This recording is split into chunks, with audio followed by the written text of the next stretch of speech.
Hello, I'm Kevin Rogers from Reasonable Faith in Adelaide, and tonight we have Brian Schroeder, who's going to speak to us on the best of all possible worlds. So Brian, it's over to you now.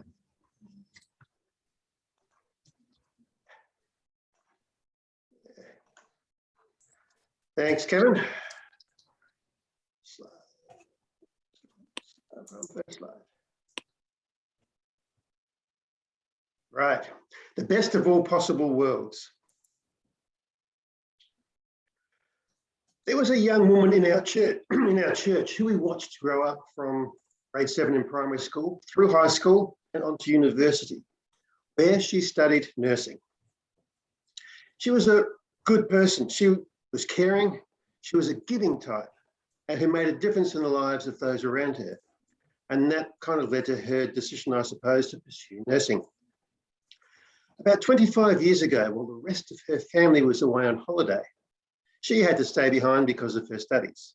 And on Saturday night, she had a few friends around. And with all of her future lying before her, she had a massive asthma attack. She was rushed to the hospital, where she lay in a coma for a week or so, until eventually they pulled the plug. She had died pretty much straight away and was only kept alive that long by the machinery.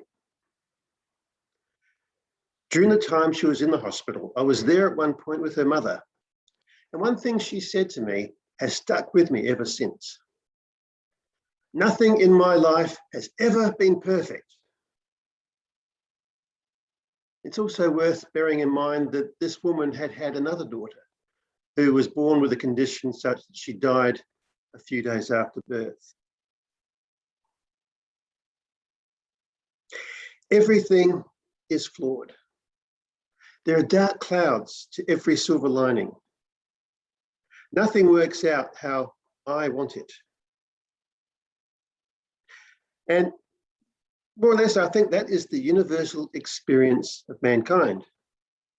Even some who do seem to have it all sometimes end up killing themselves. No one has it all. No one has a perfect life. And Buddha's claim that life is pain is something that resonates with all of us at various stages in our lives. All of us can very easily come up with ways, with ideas of how life and how my life could be better. So what is this best of all possible worlds idea? What does it mean? How can anyone seriously suggest, let alone promote such a concept? In early 2021, Sir David Attenborough released a new television series entitled The Perfect Planet. In his introduction, David says, "There is only one planet in the universe, as far as we know, where there is life. The Earth, our home. The perfect planet. Life here is only possible because of a unique balance of natural forces." And on top of David's claim that this is the perfect planet and life is only here because of a unique balance of natural forces, we have had a couple of talks ourselves at Reasonable Faith Adelaide on the fine-tuning of the universe. The multitude of factors that have to be just right for us to exist. We live in the so-called Goldilocks zone of possible worlds. And those talks that we have had have been barely able to scratch the surface of the amazingly stupendous array of factors that have to be just right, or even the slightest deviation in just one of them to blow everything out of the water. So maybe this is the best of all possible worlds.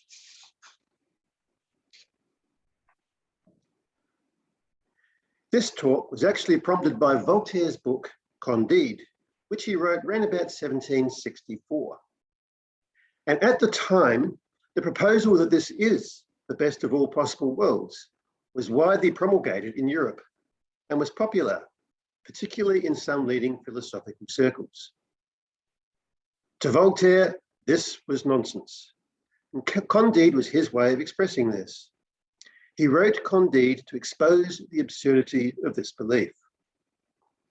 Now, the basic idea of the best of all possible worlds is that there are, theoretically, an infinite number of ways in which the universe could be. And out of that infinite number, one is the best.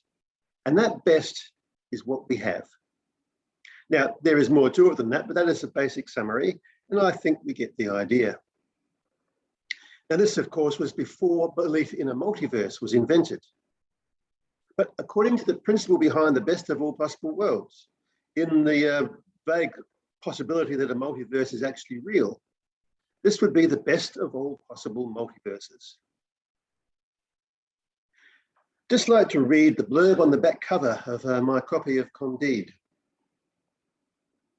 Candide was the most brilliant challenge to the idea endemic in Voltaire's day that all is for the best in the best of all possible worlds. It was the indifferent shrug, the callous inertia that this optimism concealed, which so angered Voltaire, who found the all for the best approach a patently inadequate response to suffering, to natural disasters, such as the recent earthquakes in Lima and Lisbon, not to mention the questions of illness and man-made war. Moreover, as the rebel, whose satiric genius had earned him not only international acclaim, but 2 stays in the Bastille, flogging and exile, Voltaire knew personally what suffering involved.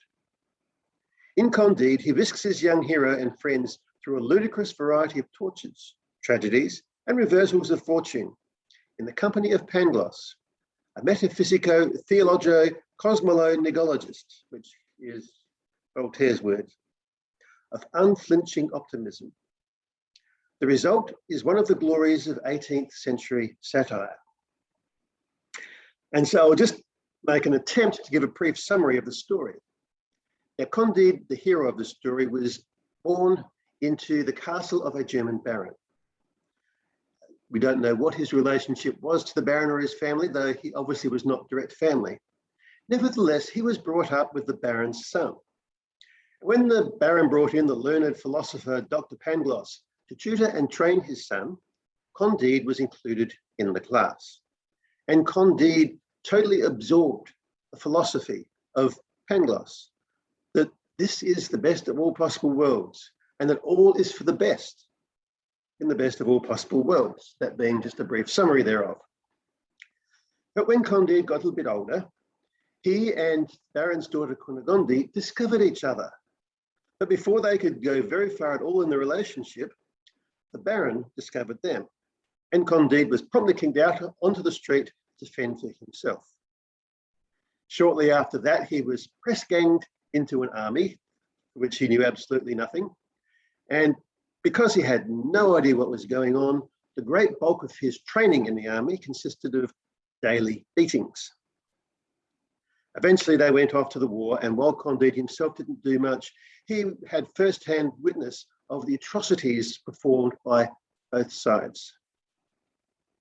Ultimately, he got away from that and somehow made his way through various difficulties to Amsterdam, where, being destitute, he was taken in by a kindly Jewish businessman and given employment.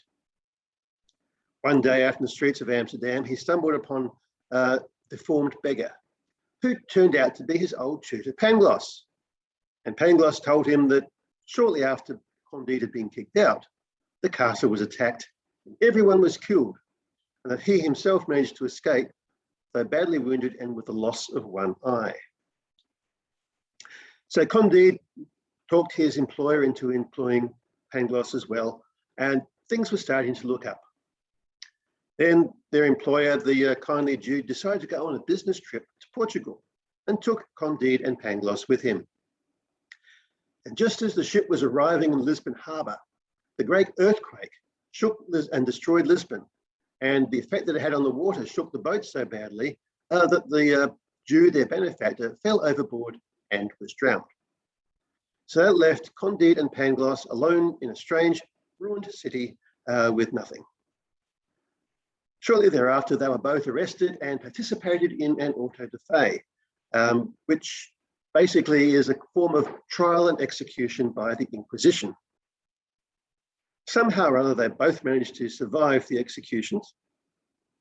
And through various other mishaps and tragedies, eventually got to the point where Candide left Pangloss in Europe and sailed to South America.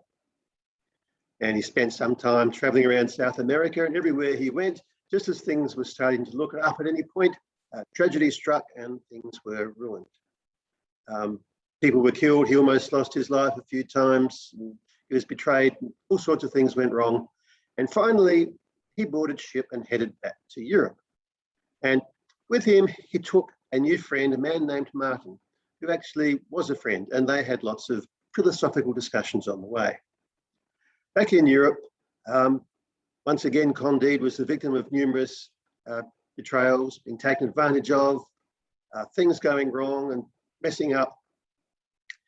Eventually met up with Pangloss again, and ultimately they ended up in Turkey, where they kind of settled in a small town in Turkey. And all throughout, Candide remembered Pangloss's words that all is for the best in best of all possible worlds. And no matter what went wrong, he always believed that would be the case. Nevertheless, everywhere he went, he got into discussions with other people at various points. And each time, the other person that he was talking to had a worse story than Candide. And Candide never found anybody with a good story where life went well. At the end, Pangloss stuck to his belief despite all the horrible things that had happened to him. But Candide realized that, no, it wasn't true after all, that this is not the best that could be. This is not good at all.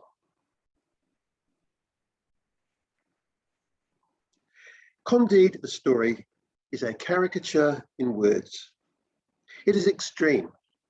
It is preposterous, and all deliberately so. It's because Voltaire is a good author, not because he is a bad one, that the story is kind of, I suppose, as bad as it is. The point is not the story. Rather, the story is the pointer, the vehicle for the point. Voltaire doesn't want us to get so distracted by the sign that we miss what the sign is there for, what it is pointing towards. He doesn't want us to get so distracted by the story that we miss the message. And so he wrote it in such a way that the story would not distract us that way, that we would get the message throughout it.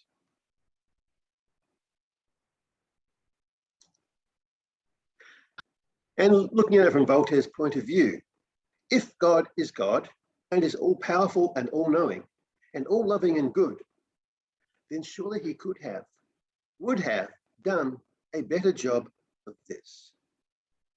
Could he not have created a world where there is no suffering, evil, pain, sorrow, and the like? Could he not have created an Adam and Eve who chose right, chose to not eat that fruit? Could he not have created a universe that did not require him to come in the person of Jesus Christ, to die on the cross? Now, in saying all of this, it doesn't mean that you have to believe it any more than you have to believe in hobbits to appreciate the Lord of the Rings. This is about the consistency of the Bible's story, not its veracity. Though, of course, I also believe in its veracity. Thing is, if God truly is God, and this is what he did, then it must be the best of all possible worlds, the best way to the best result. But is it really better than not creating at all? No, that's a question I've pondered a few times. Is it better than making sin, suffering, and evil so much less than they are? But that being said, if they could be less, that implies they could also be more. So maybe God actually has done that one. Is it really better than making a world that didn't sin? Than planting a garden without that tree? Than creating a world without mosquitoes? Then, and I'm sure all of us could easily come up with lots more possibilities to put in there. Lots of ways this world could be better. So I think Voltaire's point was, at least in part, if God created everything, then his creation would be the best possible. It isn't. So thus, there is no God. Voltaire's unspoken, I believe, underlying argument seems to be, one, if God is, then his creation would be the best of all possible worlds. This is clearly not the best of all possible worlds. Therefore, there is no God. And this is almost, but not quite, a logically valid argument. And so by leaving it unspoken, he presents the argument strongly, but obscures the fact that it is not valid. The problem is the word clearly. It thus depends entirely on subjective human opinion, and so proves nothing at all. But by directing focus away from this fact and onto the subjective evil in the world, he gives the impression of having proved his point without ever stating what it is. The thing is, if God created everything, then by virtue of being God, that is, almighty, all-wise, all-knowing, good, loving, and more, there is no possibility of this being anything but the best of all possible worlds. Otherwise, God would have to be less than God. On the other hand, if there is no God and the universe created itself, then the whole concept is meaningless. What is really all that we can say. Any concept of good, bad, better, best, worst, and so on is purely the momentary subjective feeling, or for that matter, the momentary coincidence of chemical states of an insignificant number of fleeting, insignificant beings. The question only has meaning in the context of God.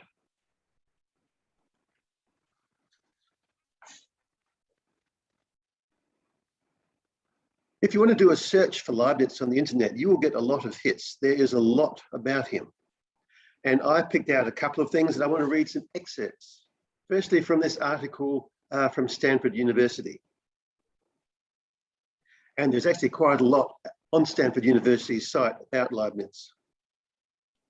Gottfried Wilhelm Leibniz, 1646 to 1716, was one of the great thinkers of the 17th and 18th centuries, and is known as the last universal genius, or polymath in other terms.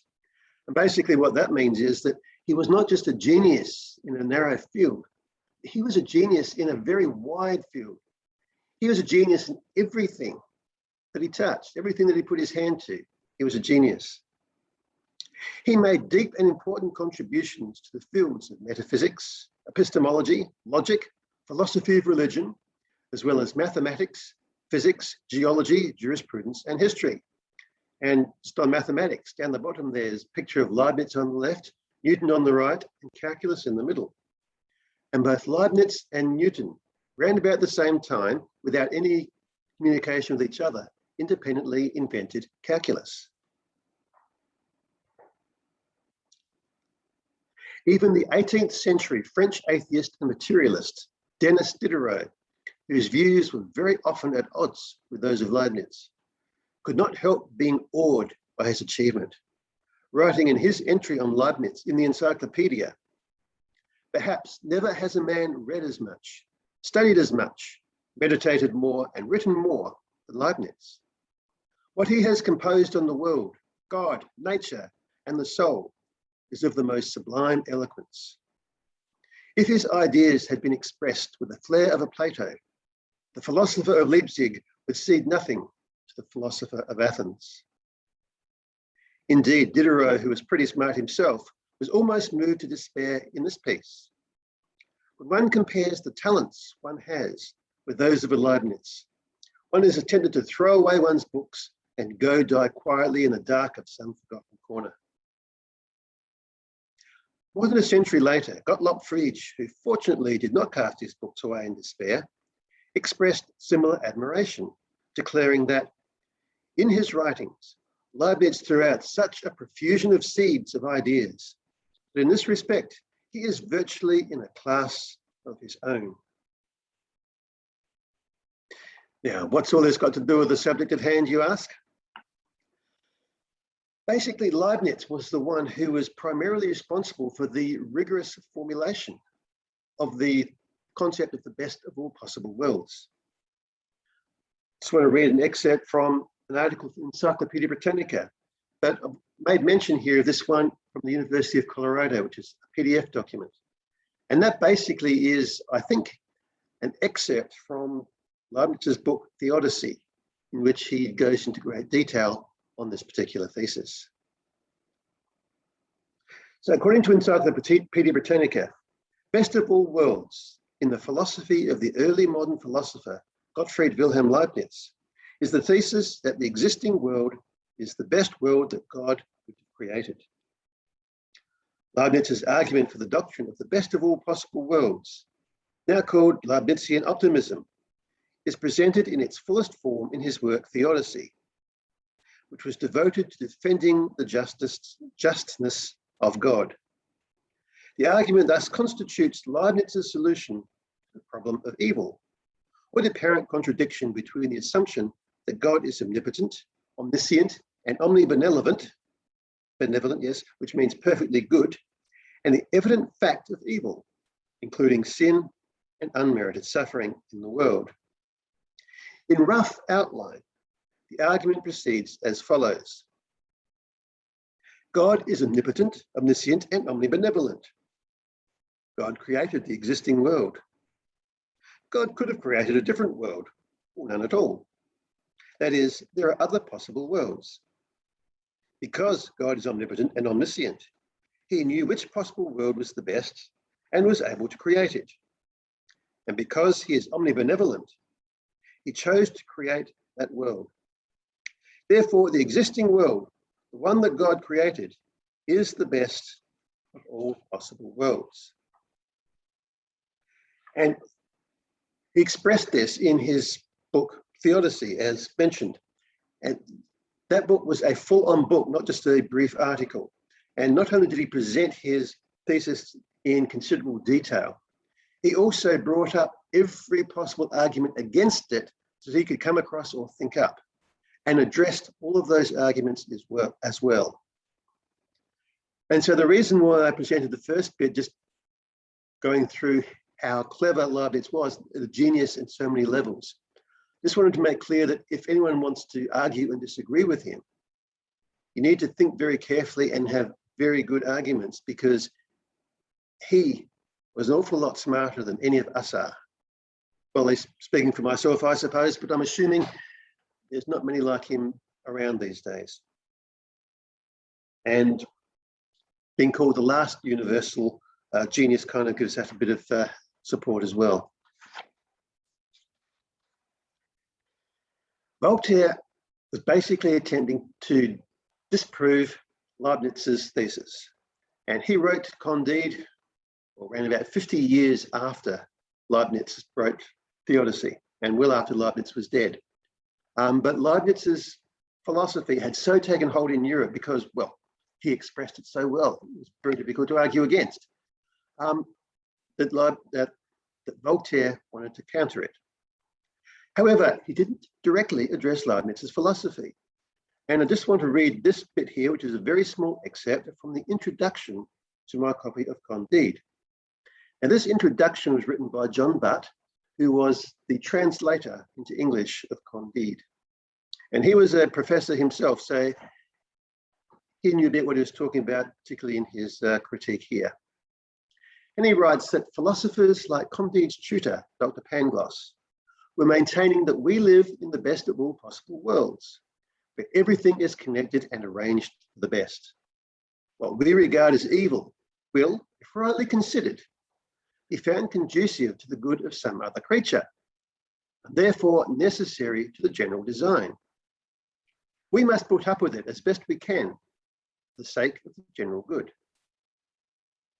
Now, this doctrine is a perversion of Leibniz's teaching, and perhaps Voltaire knew it. At any rate, he made no attempt to meet the traditional Christian argument, reinterpreted by Leibniz, But evil cannot be excluded from a world in which we are free to choose evil or good.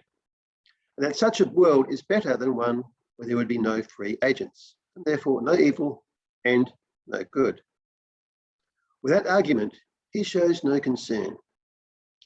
Though he ridiculed Leibniz's terminology, the sufficient reason, the pre-established harmony, and the moral and physical evil, which were bandied about by Leibniz's disciples, he attacked not Leibniz's philosophy, but its popular perversions. And so again, while Voltaire gives the impression of having successfully refuted Leibniz, he did so by not actually addressing Leibniz. So then, if this is the best of all possible worlds, is it wrong to try to make things better? That is an interesting question. And interestingly, in the Hindu and Buddhist worlds, trying to relieve suffering and turn back evil is trying to circumvent karma and is thus not a good idea. An Indian author, Vishal Mangalwadi, wrote in The Book That Made Your World. He went into that in quite some detail to explain how that worked in comparison to what Christian belief, how Christian belief and teaching works. The thing is, the Bible portrays God as wanting and urging us to fight evil in all its forms. And Christianity, more than anything else, has pushed and promoted and developed this. Now, you may want to point to its failures, and there are many. But even these failures are a failing to live up to its calling. Others lacked that calling in the first place. And Christianity's many successes bear testament to this calling. The modern hospital system and modern medicine are just one example. And again, Mangalwadi goes into quite some detail both on that and a number of other features of modern society that are here because of Christianity. So in the sense in which Voltaire addressed the question, the Christian will affirm with all vigor, no, this is not the best that can be. One, we can and should and must do better. And two, God's ultimate will actually be better, will be good, beyond our imagining, beyond all else.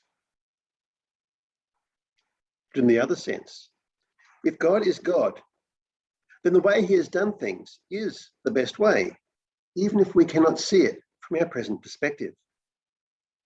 And it is worth noting, he included himself in the suffering. Now, this is, of course, from the Christian perspective.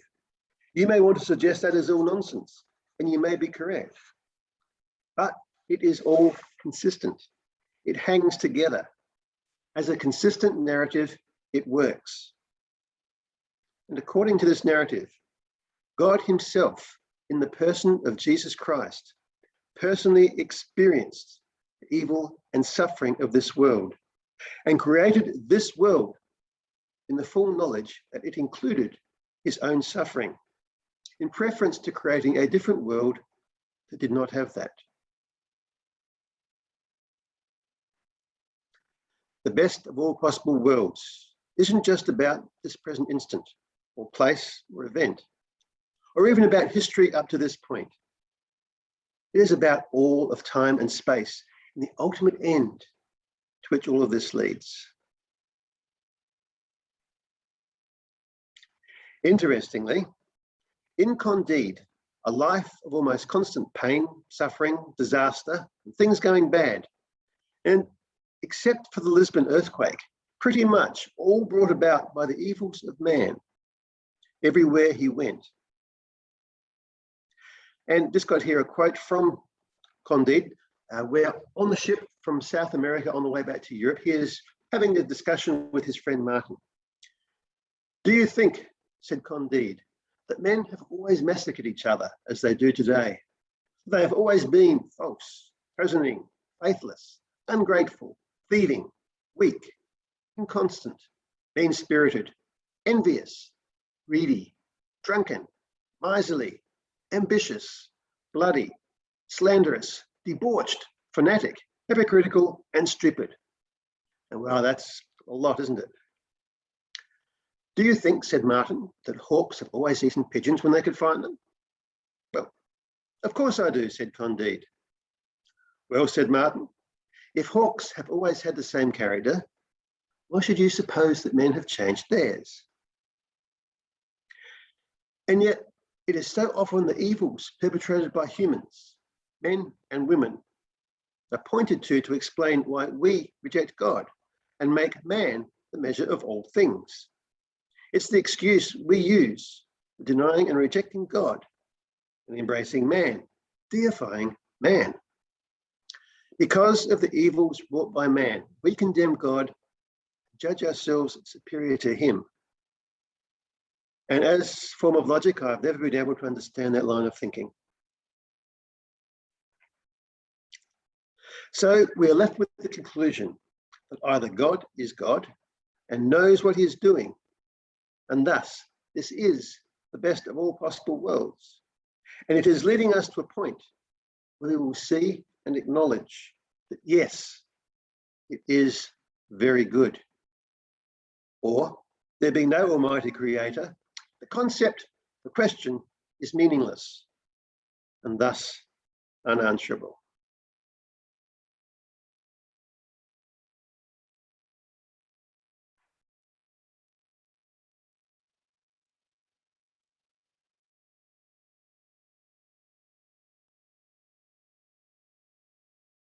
You're on mute, Kevin. Thanks for that. Yeah, thank you very much for the presentation, Brian. The slides are lovely, and I expect it will stimulate some conversation. So just one of the things I noted myself. I remember when I was at school as an English student, and I wasn't a very good one, we had to read the book The Plague or La Peste by Albert Camus, and I took umbrage at the book, and I said the whole work is a fiction. So how can you actually use a book of fiction to argue something about the nature or non-existence of God, when what you should be looking at is real life, not a fiction, because the fiction is just the creation of your own philosophy. And for those very insightful comments, I was given 10 out of 20. didn't do me much good. But and also, like Candide, I used to pronounce it Candide, and I'm obviously wrong, so thank you for correcting me, is a work of fiction. And so it's a construction of Voltaire's own mind and doesn't represent reality. So how can you actually grab something? It seems to me like a circular argument, that you've actually created your own reality. From that, you make an argument saying that it cannot be the best of all possible worlds. So is that a valid argument, or should I get 10 out of 20 again? I lean towards all of the above. It is a valid argument. Well, it's a valid point. But I think so far as it goes, it's an illustration. So it might be a work of fiction, but it is an illustration in which we can sense that, like I mentioned, it's a caricature. But we can sense that it has a relationship to life as we experience it. And Voltaire's point is to try and connect us up with all of the bad things in the world that we personally have experienced or are aware of. And so it relates directly to that. So in a sense, it is, his way of doing it is valid, even though your point is as well. Yeah, but I should say he's not the first person to do it. I mean, I say everybody who writes fiction has a point to make. Okay. And so we should kind of write off all fiction.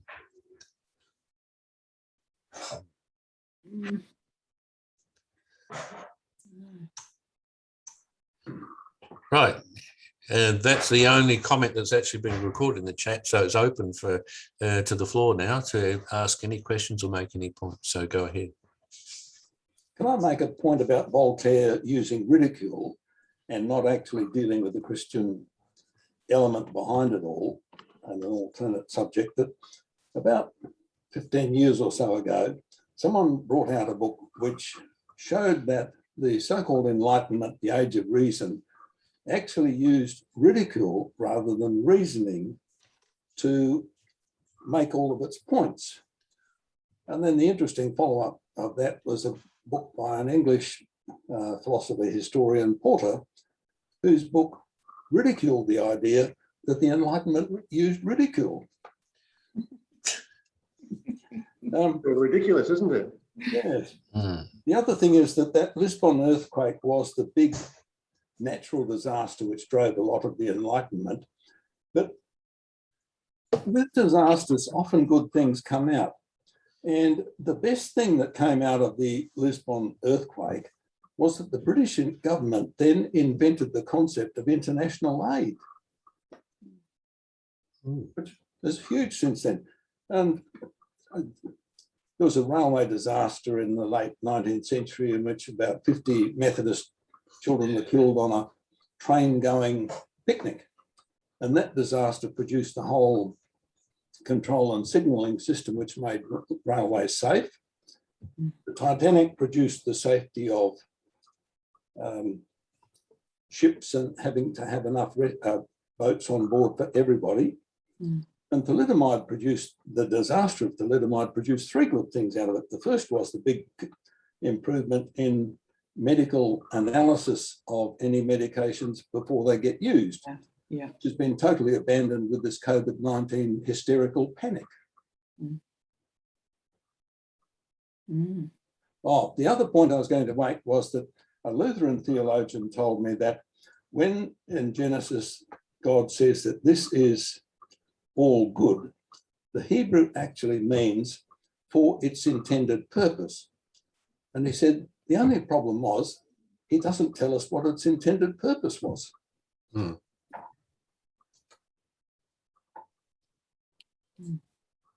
That's my scattering of thoughts on the thought.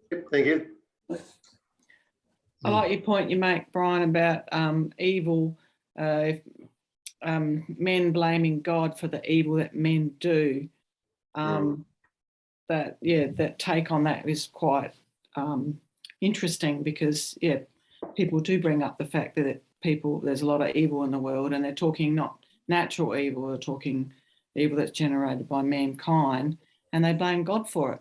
So really we should be saying or discussing in that argument that, why blame God? We're the ones doing the evil, So That seems so obvious, doesn't it? it does. It's like, that's an excellent point. Another thing that I kind of noticed was that if you read the New Testament, you find Paul in particular has got a few long lists of evil sins that people do. But all of those lists that Paul has in the New Testament pale into insignificance compared to that one by Voltaire in this book. And Voltaire was an atheist. I think people say that about human evil and that, well, can't God stop it? Neither he hasn't got the power to stop it, or if he has got the power, well, he's not good in not stopping it. So I think that's how the argument goes from the other side. Which is part of what Leibniz was trying to address. So they blame God for not stopping it. But the free will one, I think, is very powerful because, the only option is to have robots or, life that actually hasn't got free will. There's no other option. Totally mechanical. Yeah, that's right. Yeah. And of course, the one thing that hasn't probably been mentioned yet is the presence of someone who rebelled against his maker, who was superior to us, even Satan himself, who is the extra influence, the great tempter, the accuser of the brethren, the one who challenged Eve, why don't you want to be like a god and, go your own way? And that is always there, sadly. I know myself, I succumb more often than I wish I do. But that's the other big influence when we look at this world. Was it right for God to let Satan be his guardian angel, Lucifer, I think he might have been called, knowing with foreknowledge that one day he would get so proud of himself that he would choose to rebel. Well, God did. And yet in the end, if we believe Revelation and a few of the other books in the Bible, it will eventually come to a consummation in which God will be proved right. Yeah. As I was pointed out on a couple of occasions in the talk, even including Satan in, which I didn't mention, but if we include him in now as well, God knew before creating anything, all it was going to be.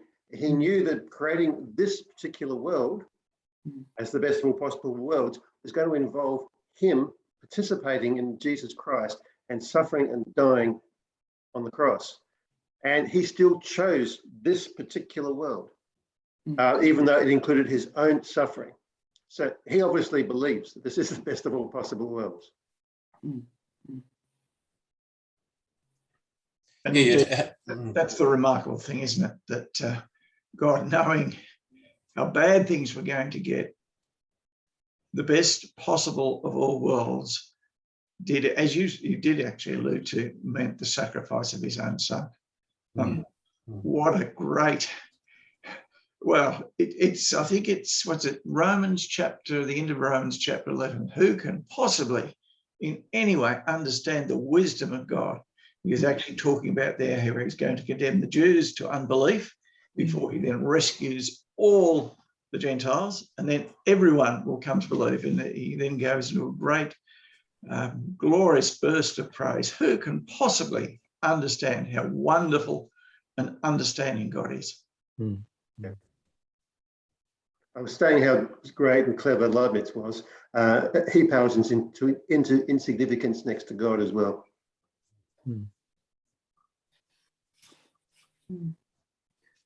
I have read one of the great Christian reformers, probably Calvin, some other, explaining this, explaining it well. And you might have covered this before I came into the meeting. I'm sorry, Brian. But he writes that, through the fall and everything that has happened following that, and to the end of time when everything's wrapped up, it all proves to be for God's greater glory than if there had never been a fall in the first place. And I think this is, probably the what you've been saying all through the talk. Yeah. That God's greater glory is shown through the fall, and God's grace and forgiveness and kindness to those who respond to him in how he recovers the human race and creates a people for himself. And that all proves to be for God's greater glory than if there'd never been a fall. Well, I agree with that 100%. It's also important to be careful with that line, because it can give the impression to those who aren't listening carefully enough. This is all about God saying, look how good I am. He doesn't really care about us. He just wants to make himself look good. And so while what you said is absolutely correct, there's also the fact that if God is, as we believe, omnibenevolent, totally good and loving, then God's motivation is not so much for his own glory, but for the good of his creation as well, which is also beyond what it could otherwise be.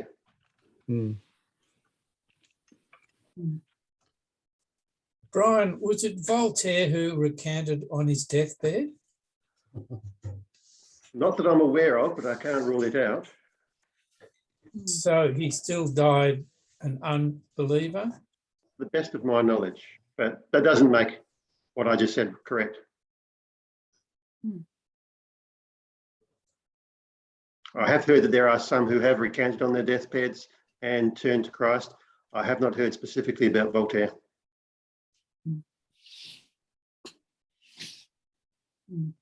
No, that was a story that it was begun in the 19th century, but nobody's ever found any evidence for him recanting or changing at the end. So Len, you had heard that also at some stage. Oh, yes. And the beginning of that story too, in the 19th century, quite about a century after Voltaire died.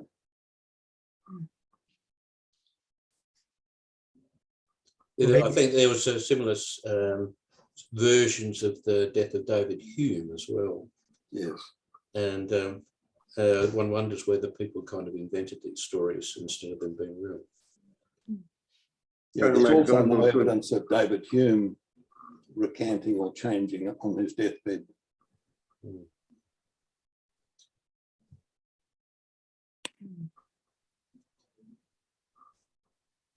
It says one of the great questions is that I've heard is when Adam sinned, did God say, "Oops"? And Given that God knew what he was creating before he created it, God did not say whoops.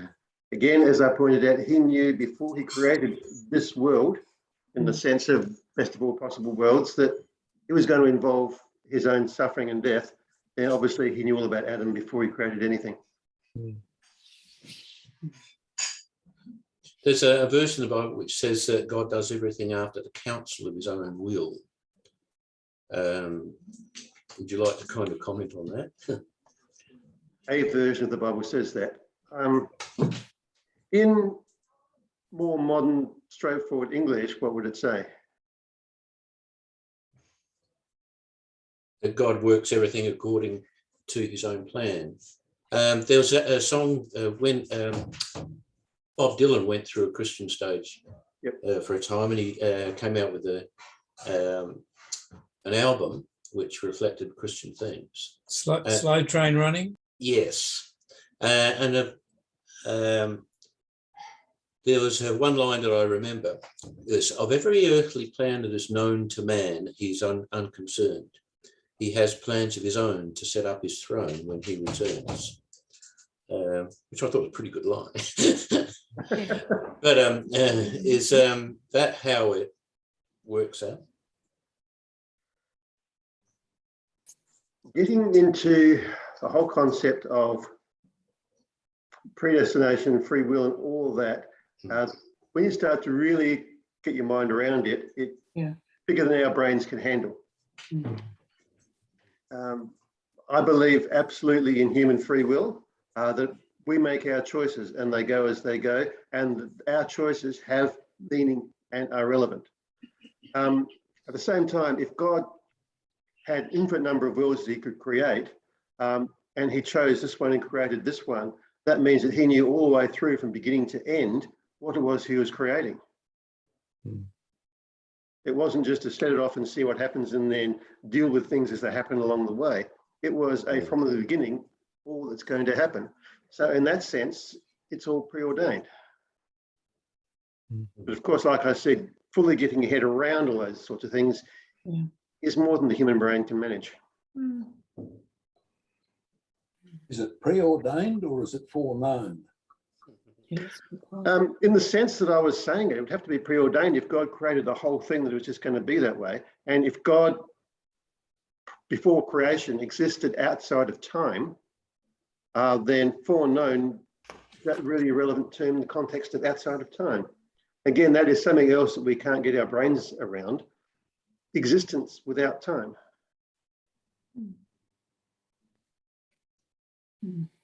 Kevin, the quotation you were referring to about God doing all things in accordance with the counsel of his will, I get from that certain implications that it means that God, as it were, putting it humanly, has thought about everything that he intends to do. He's thought about it thoroughly, and it's all its implications, and he's gone ahead with it. So it's all planned. Nothing happens just out of the blue, and there's no caprice in it. There's no capricious action on God's part to just suddenly think of something and do something. It's not like that. So that's what I get from that. Also, that he's answerable to no one at all. He does it in accordance with his will, and he's not answerable to you or me or anybody else or any other being.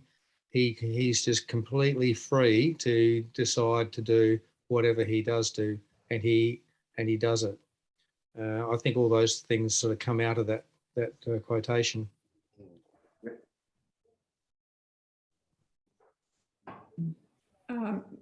Brian, you mentioned fine tuning. I think it's comforting to see as science progresses, space travel and everything else, it just keeps confirming that this is as good as it gets as far as the Earth goes.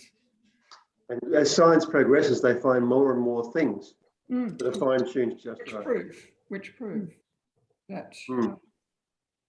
that this is a pretty amazing planet. Mm. They haven't found any places better than Earth, have they? No. Well, according to David Attenborough, this is the perfect planet. Yeah. Well, good coming from him, that's for sure. Yeah. And we're in the best of all possible continents at the moment too. Yeah, we are. Yeah. Well, in some respects, yes. Let's not get into that. Climate change, Glasgow, blah, blah, blah. Yeah. It's embarrassing. I think when you look at the beauty of the Earth, I think you see the reflection of God's glory and perfection, you know, that it's like a glimpse of what he ultimately wants it to be, you know, even though we stuff it up along the way, just like bird life and the colours and the vibrancy, and it's so amazing, you know. It really is a glimpse into God's creative genius, you know. Yeah. I sometimes wonder how European explorers, used to the sorts of birds they were, felt when they arrived in places like Australia and saw brightly coloured parrots. Went to places like New Guinea and saw birds of paradise and things like that. Yeah. Yeah. I think it gave a big impetus to their exploration, didn't it? There's going to be something else out there, and how amazing it is. It really is amazing. The world is absolutely amazing, isn't it? Then Sir Joseph Banks and James Cook saw this animal jumping along on its hind legs, leaping in bounds. What? Surely not. Yeah, and like when you started, Brian, you mentioned a couple of tragedies which seem quite pointless. Yeah. So that's kind of a thing that would kind of throw a lot of people. Like we see like a baby dying before it has any chance to develop or make any choices. Just from a human point of view, looking back, it all seems pretty pointless and hard to believe that there can be any point in that sort of situation. Yep. So we have all got things in our lives that we've either experienced ourselves or people close to us have, that we can point to and see that fit into those categories. So that was one of the things that I did kind of mention, that from our perspective right here and now, we can't see it. But we believe, based on all the arguments, that there will come a time when we will be able to see from a more appropriate perspective and acknowledge, yes, this is good. Isn't that something that kind of comes out of revelation rather than, or special revelation rather than general revelation? In a sense, yes, but also in the format in which Leibniz would have put his argument, that would have been all addressed such that it falls logically. That if God is God and this is what he created, then it cannot be anything other than the best. And we will understand it when we can see it. But Voltaire argued in exactly the opposite direction, didn't he? Yes.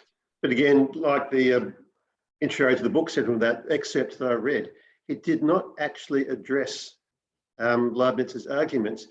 He was more along the lines of trying to point people at their own experiences by referencing things like it in Candide of the evil. So very subjective rather than objective thinking.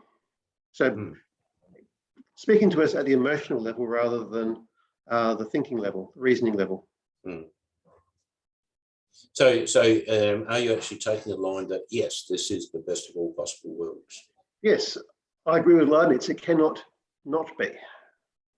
Assuming God is, if there is no God, then of course it's irrelevant anyway. It's a meaningless concept. But it's based on a theological position rather than observations of what we see. Yes. That's right. but it is a logical, consistent theological position. And taking into account the fact that Christianity is the two creation model. That this is the first one. Yeah. Sorry, what do you mean by that? Sorry? What do you mean by the two creation model? Because Revelation talks of, and other places in the Bible about have a new creation God's going to recreate. Yeah. So this is really just the springboard into what will be ultimately even better than this. So is it Paul that says we can't even imagine what? I can't remember the scripture. Jeff, you probably know it.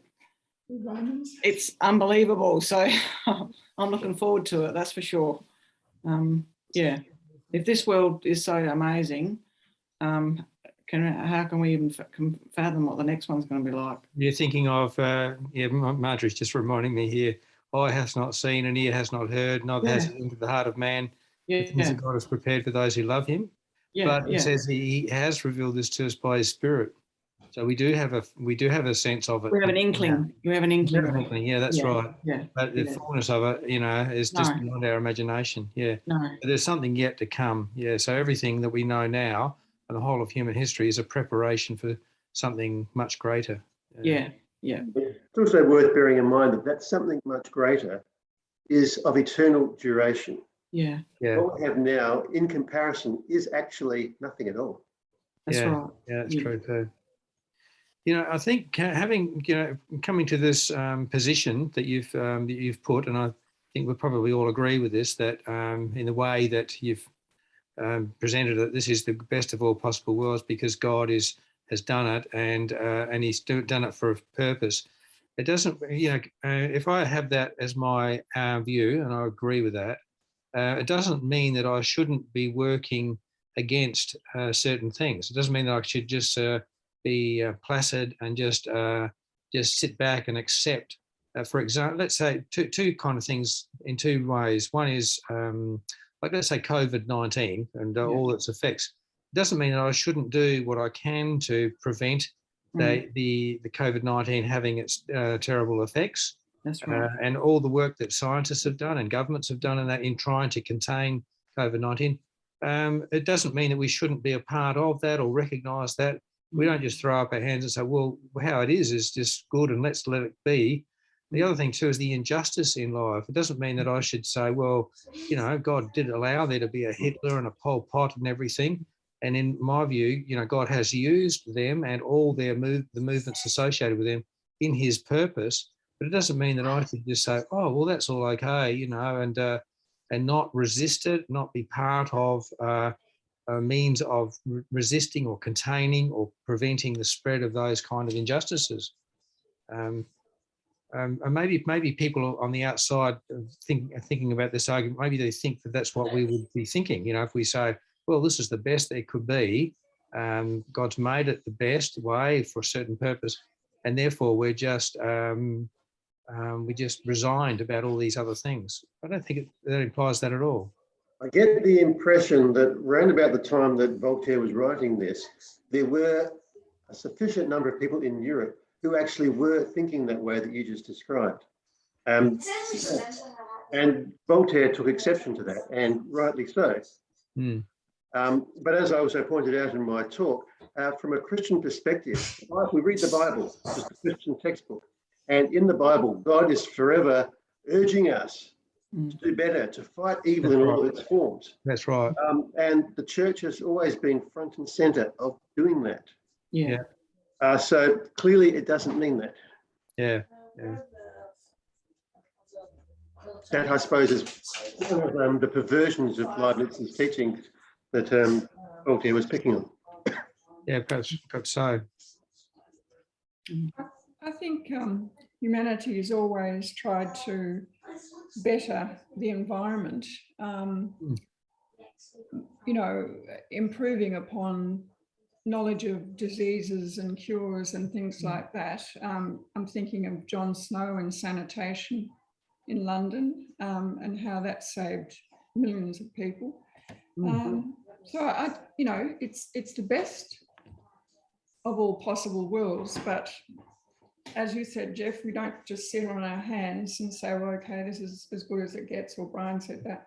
I think we should all be striving to make it a better world than when we go, so leave something behind that helps our fellow man.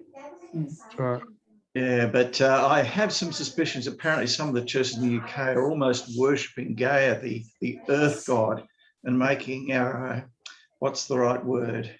The spiritual evil that's in this world has become less important than the physical evil that seems to be part of it. And I fear that parts of the Christian church are just going overboard onto their what is very much a more physical and worldly sense of what's going wrong, necessarily the real evil that's in the world, which is a spiritual evil. Yeah, we mustn't think that through our actions or the actions of our fellow man either, that we're going to bring about a nirvana. We're just not. But that doesn't mean I shouldn't be doing my best in my little way to improve things, both as far as the environment's concerned and as far as justice is concerned, all these things. But all human efforts are never going to bring about the kingdom of God. No. Only God can do it. No. And he will. At uni, I've been having to work with electric vehicles and also seeing what can be done with renewables. So that's kind of stirred my interest in the topic, and I think that chasing these things is actually quite a good thing. Yeah. But it's not going to produce nirvana, but it should be able to improve the plight of the planet. So that's a good thing worth pursuing. Yes, but because of the renewables failing in the northern hemisphere, China is now going to produce 230 new coal-fired stations because the renewables are just not coping. They're not producing. Britain, the price of gas has gone up 2 or 3 times because they had such low wind during autumn. There was no electricity generated that way, and so they've used up all their gas supplies. And so, look, seriously, the world's got its problems, and just the reality at the moment is renewables are failing. I would say, look, I'm sorry to hear this. I've just put in a 6.6 kilowatt system in our house with a 5 kilowatt inverter, and it's doing quite well, except for not today because it was cloudy. So I'm no longer prone for rain. Yes.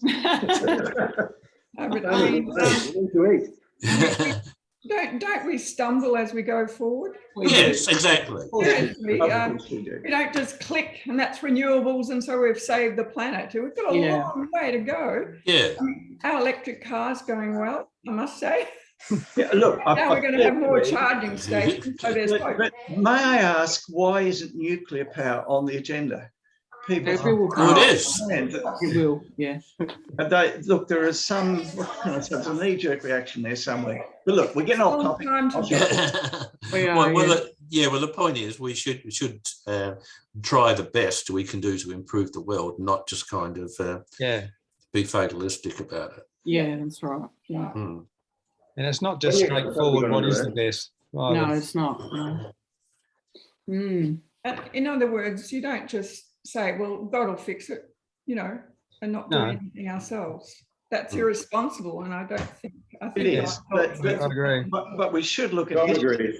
But we should look at history. We've had warm periods 1,000 years ago, which was, by all accounts, equally as warm as today. But we don't look back at history. We're only focused on. So the climate changes. It really does, and has in the past. There are coal seams in Antarctica, north of the Arctic Circle. Can we not have a debate about whether climate change is Well, it's too late. Just stick to the fact that this is a great world, and it is. It is. It will.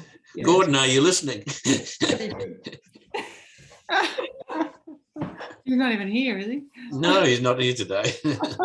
Anyway, Kevin, I've got to get ready for an art exhibition tomorrow. Good. What is that? Well, it's actually called Lockdown to Liberty. It's my art group that have put on a massive charcoal thing. you And know. you're showing off some of your stuff? Yes. Me? Oh yeah, few things. Yeah. Oh, oh. Well, So- Jim, I hope you do the best you can.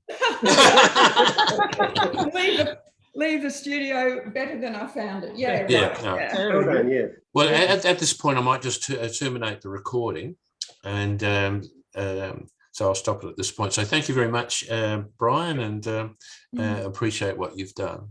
So.